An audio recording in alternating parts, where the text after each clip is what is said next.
शास्त्रों में एक जाति स्मरण की बात आती है। जाति स्मरण वो कहलाता है पूर्व जन्म का एज इट इज़ हमें वर्तमान में स्मरण में आ जाना।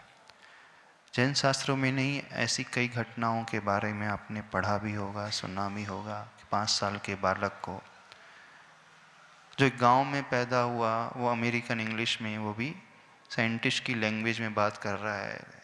एकदम से सब शॉक हो गए, बोले ऐसा कैसे हुआ? बोले नहीं, मैं पूर्व भाव में बहुत बड़ा साइंटिस्ट था नासा में। उसकी घटना याद आ गई। जब पता लगाया तो बिल्कुल सत्य एज इट इज़ पाया गया। अर्थात जो हमारी स्मृति है, अर्थात हमारे भीतर ज्ञान है, जब पूर्व का स्मरण में आ जाता है तो जाति स्मरण के रूप में होता है।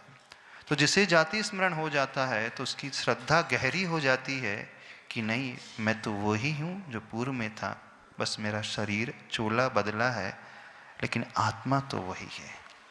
जब ये गहरा विश्वास हो जाता है तो वो यह भी मानता है कि ये यात्रा जन्म मरण की, नए नए शरीर धारण करने की हमेशा से चली आ रही है। अब मुझे इस जन्म में कुछ ऐसा करना है कि मेरा जीवन अच्छे से हो सका, अच्छा बन सके। अब मैं सिर्फ अपने लिए नहीं, अब मैं दुनिया के लिए जीऊँगा, अच्छा जीवन जीने का संकल्प लेता है, का संकल्प वो ग्रहण कर लेता है और अपने पूरे जीवन को परिवर्तित कर देता है। तो इससे उसकी एक नई दृष्टि पैदा हो जाती है। तो होता है कई बार एक नई जगह हम जाते हैं जहाँ कभी विजिट नहीं किया, पर लगता है कि पहले कभी आए जैसे थे। देखिए, पूर्वानुमान भी हो सकता है अथवा पूर्व में कुछ घटा हुआ भी हो सकता है। तो जब ऐसा घटने लगे तो मान करके चलना कहीं ना कहीं संबंध पूर्व का होता है। ऐसा भी होता है किसी अननोन पर्सन से अपन मिलते हैं और उससे अपनी आत्मीयता अपने आप ही पैदा होने लगती है। बिना देखे ही किसी के प्रति राग का भाव आने लगे तो समझना पूर्व भाव का संबंध है।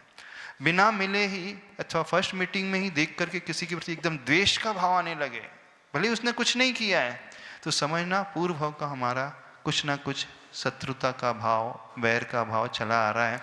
तभी तो वो हमें पसंद नहीं है, जबकि उसके भीतर ढेर सारे गुण हैं, पर हमारे मन में द्वेष का भाव पैदा आ रहा। और कई बार जिसके पास गुण भी नहीं है, देखने का भी अच्छा नहीं, कुछ भी नहीं है, फिर भी राग का भाव पैदा हो रहा है, तो वो पूर्व का संबंध होता है। तो ये संबंध तो अनादिकाल से चले हुए हैं, पर संबंध शरीर आश्रित होते हैं। जब ये हम विश्वास गहरा पैदा कर लेते हैं तो शरीर को छोड़ करके आत्मा के लिए जीना शुरू कर देते हैं, आत्म कल्याण के मार्ग में आगे बढ़ने की कोशिश शुरू कर देते हैं।